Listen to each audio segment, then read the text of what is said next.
Hey guys, it's Tuesday, 2/23 on June 19th, 2018, and I want to share with you some research that I've done and some information that might be edifying to other Christians and just to anybody who doesn't know the history of this word because it's caused a lot of confusion. And I've been meaning to make this video for a while, but it wasn't until I came across this video clip, which I will play for you in a few seconds, by Max Egan, where I can actually demonstrate to you the problems with what we've grown to understand about this word that we find in Isaiah 14:12, where we get the word Lucifer.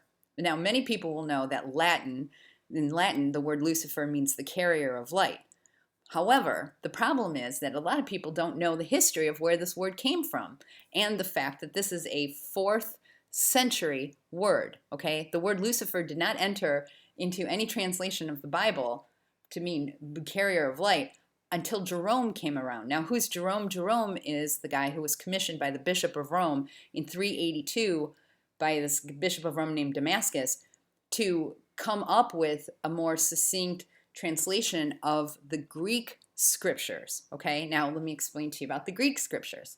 300 years before Jesus got here, the first worldwide spread translation of the Hebrew scriptures was actually in Greek.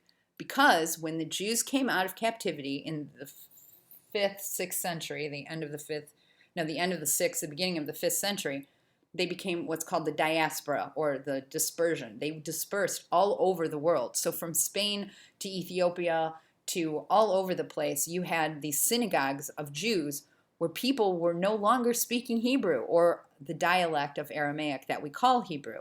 It had passed out because the Greek language had taken over in full force, so that the entire civilized world was familiar in speaking the Greek language. This is just common knowledge, okay? So all the synagogues outside of Jerusalem, their common language had been Greek for 400 years before Jesus got here, and the first scriptures in worldwide distribution were actually these Greek scriptures.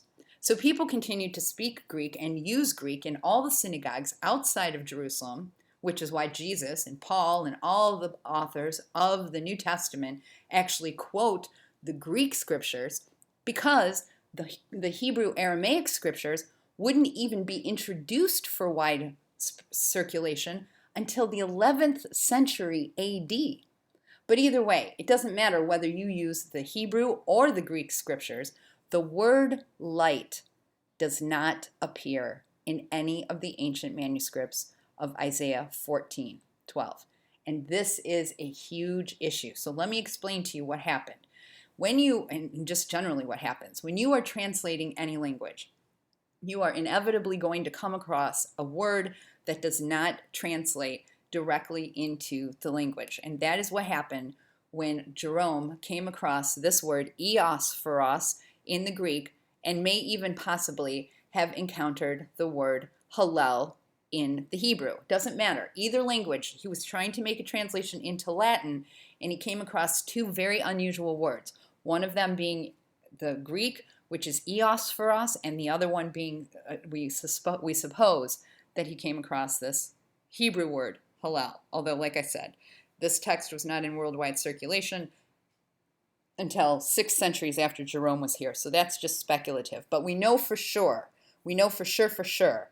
that Jerome was using this word, eosphoros, and he was trying to put it into Latin. And what I'm telling you guys is that he got it wrong. And I'm going to point to you and I'm going to prove to you that he got it wrong. What we have here is a compound word in the Greek that, like I said, you're not going to find in the entire corpus of the scripture. From the Old Testament to the New Testament, it is used one time, and it refers to this character who we now call Lucifer, thanks to Jerome.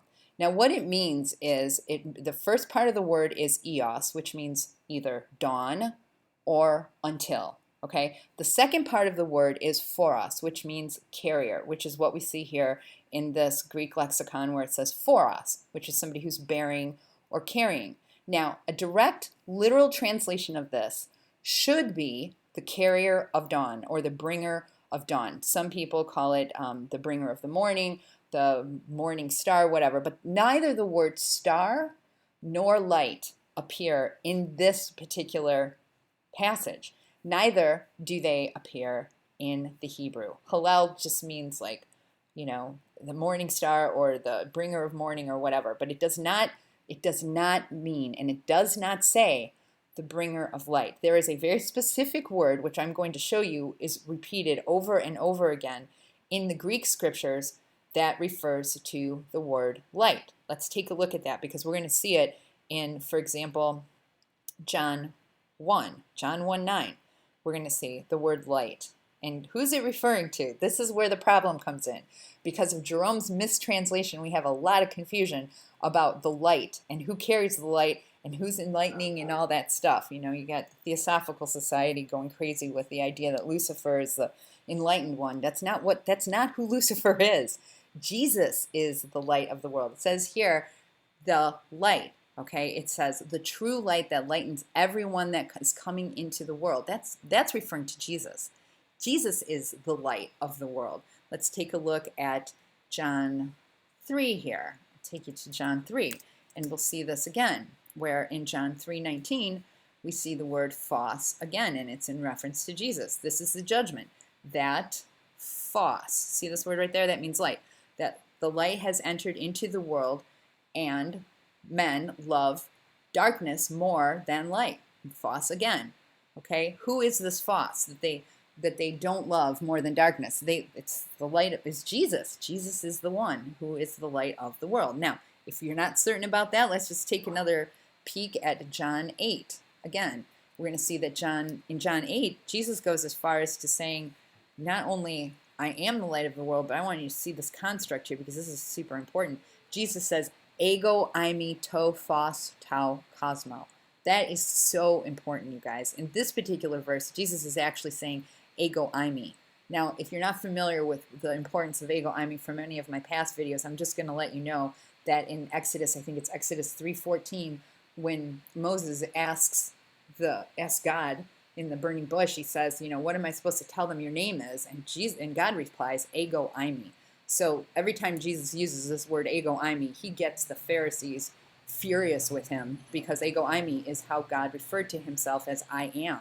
It's a very specific construct. And here he's saying ego eimi, which is referring to him being God, to phos tau kosmon, which means I am the light of the world. This is kind of lost in our English translation, but it's huge to know that Jesus is the phos of the world. And as I was pointing out in Isaiah 14:12, that word is not, the word phos does not show up in Isaiah 14:12. So this is super duper important because if Lucifer is a wrong name for this maeosphoros guy, okay, this maeosphoros, then we have a problem. And I'm going to show you here in this clip from Max Egan in just a second. So just to summarize here, the word, if it were the Lightbearer, would say maeosphoros, but it doesn't. It says maeosphoros, which means the bringer of dawn. All right, now I can understand where he'd be like, Jerome would sit back and he'd be like, okay, what happens at dawn? The light for the day arrives. But what the problem is here is that it's conflating the light of the world with this very bad character who we now call Lucifer. All right, and let me just give you this example here. Let's just hear what Max Egan has to say. Even looking at it, looking at things, and I'm not religious at all, but looking at things such as the end times and biblical stories and all this sort of stuff, the creation of Lucifer. What is Lucifer? Lucifer is the bearer of light. Well, what is light? Light is information. What gives us more light than anything? The internet is the bearer of light. And what does the word Lucifer means? Lupus is light, and cipher is code. Okay, so see, this just takes a fourth century mistranslation and drives the people who follow it right off a cliff, because that's not what the scriptures said. The scriptures do not say that Lucifer is the bearer of light. It says that he is the carrier of dawn.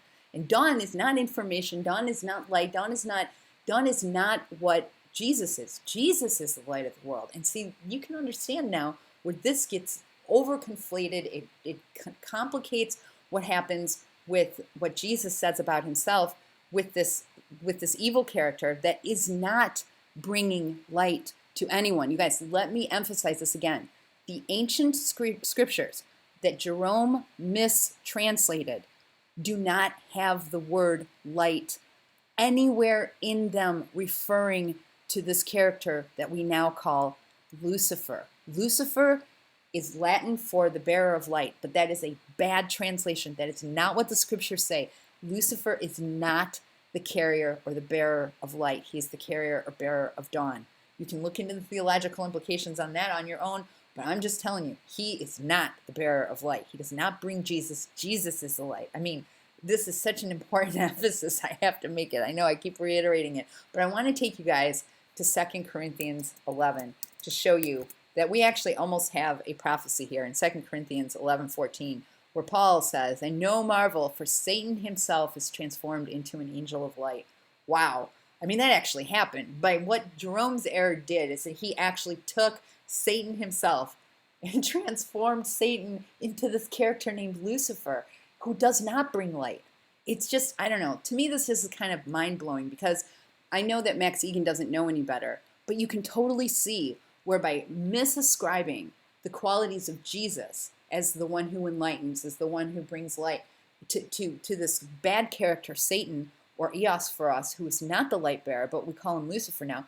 You can totally see where all of this avalanche of Masonic teaching that Lucifer is the light bearer, and the Theosophical Society that admire Lucifer for enlightening people, and people go backwards to even down to Genesis 3, where they're saying that the serpent enlightened Eve. That's not what the scriptures say at all.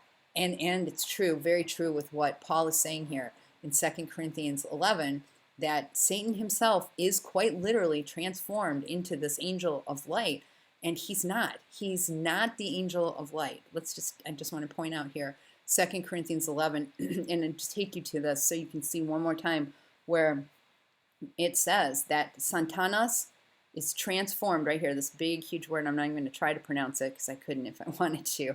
Without about 20 minutes worth of practice. It's changed Is Agalon Photos, an angel of light. See, right there, phos, light.